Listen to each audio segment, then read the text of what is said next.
Chapter 2. Zhang saw an otherworldly refrigerator called an icebox here. It was showbox-sized, a magical device embedded with energy to keep its contents cold, mainly for preserving rare magical herbs and potions. Unlike a fridge, it primarily slowed magical element loss. But now, the icebox before Zhang was stuffed with popsicles and ice cream. Every gap filled. Augustus closed the lid, still regretful. "Can't you sell me all of them?" he pressed. "I can buy the iceboxes too. I have money." Zhang, even if he could afford it, Zhang couldn't sell. This world had no power outlets. How could he explain to otherworldly folk that he used industry, not magic? And his fridges ran on refrigeration and electricity, not race. Zhang could only say, "Sorry." Augustus looked disappointed, but it made sense. Crafting such large iceboxes was complex. Beyond scaling up arrays, no magic shop sold them. Perhaps, like other shelf items, they were the owner as private creations. Recalling the goods he'd seen each novel, many unrecognizable by appearance, Augustus' curiosity flared. Politely, he said, "Could you introduce other items?" I browsed but couldn't discern their uses. I'd like to buy some magical devices. He placed a prepared money pouch on the counter. Zhang straightened. Unlike Chris and the adventurers, this was the first customer since opening to specifically request magical devices. Though Dole residents frequented the shop, they saw it as a magic store beyond instant foods. They rarely noticed other goods. Magic-related items weren't cheap. Even instant noodles and 5 silver coins weren't exorbitant but weren't trivial. Many paid for the taste, but not all could afford daily purchases. Not that Zhang wanted to be a profiteer. Low prices could disrupt local shops, and his small-scale supermarket couldn't supply all of Dole. So he used the price as a crude filter. This left even fewer other goods. Even frequent visitors like Chris, with adventurers' better funds, found magical devices a steep purchase. Zhang looked at the blonde noble with delight. "A discerning big spender, of course," he said. "Besides noodles and hot pot base, we have snacks, drinks, grains, oils, daily goods, everything." Then, Augustus scanned, pointing to the nearest refrigerated case. "Start with these magic potions." "What do these potions do?" Eyeing the bottles of drinks, Zhang paused dryly. He said, "Those aren't magic potions. They aren't. They're drinks," Zhang added. "Everything here is ordinary food. If you want magical foods, I am afraid I'll disappoint you." Augustus frowned. "Drinks? Better to show than explain." Zhang grabbed a bottle of cola, a modern favorite, and handed it to Augustus. Thoughtfully opening the cap, Augustus took it cautiously. It looked like a magic potion. "No, a drink." Its ominous black color and bubbling face screamed dangerous poison. He hesitated. "This is cola," Zhang said. "Cola, an unfamiliar name. Its purpose unclear."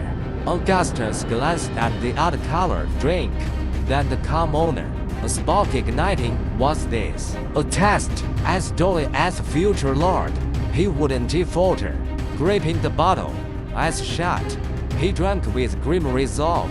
The next moment, an explosive sensation erupted in his mouth, forcing his eyes tighter. Face contorted as expected. He knew it. This potion was as dangerous as it looked. His life was. Wait, what?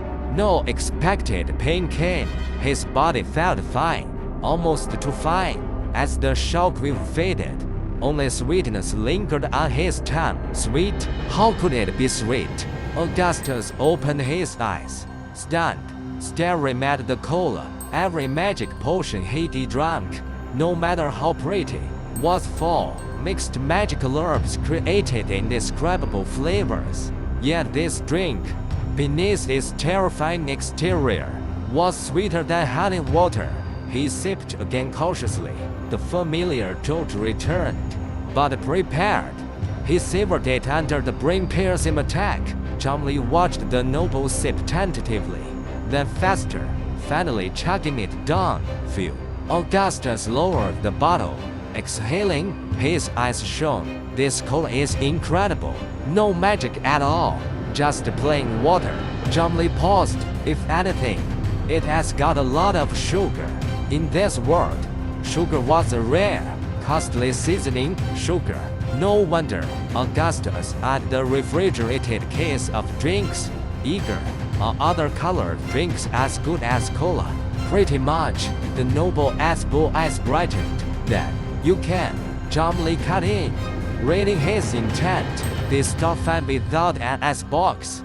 Buy as many as you want.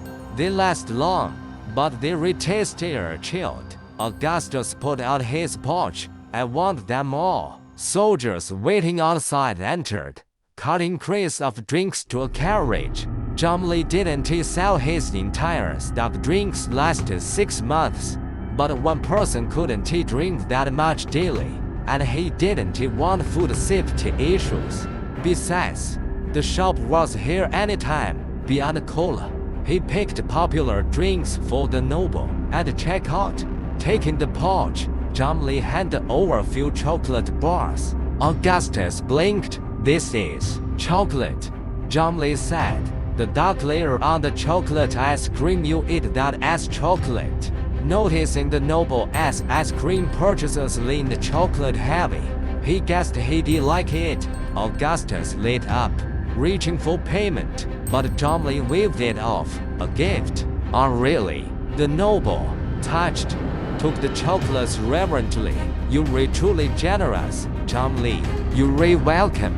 Otherworldly customers were great, but their overreactions sometimes flustered him. He was just an ordinary supermarket owner. Augustus fought to contain his excitement. He thought hot pot as 5 silver coin price was too low in the supermarket. Ice cream and drinks, sweet and precious with sugar, were dirt cheap. His carriage was full, yet he'd spent only a fraction of his gold and the free chocolate. So mysterious, powerful, wealthy, yet kind, generous, and approachable. What a remarkable grand image. Though he hadn't fully probed the supermarket, Augustus knew this mage bore no malice. The shop was duly as fortune. Clenching his fists to stay composed, he introduced himself formally. I am Augustus Dean, future Lord of Dolly. It is an honor to meet you at your supermarket. Chumley replied politely. Mr. Dean, you're too kind. If you don't mind, call me Augustus. All right, Mr.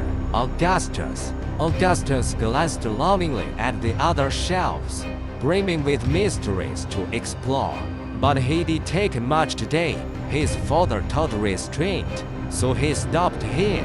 At the door, he paused, turning back solemnly. I'll return tomorrow, Chumley, puzzled but courteous, replied. Welcome back anytime.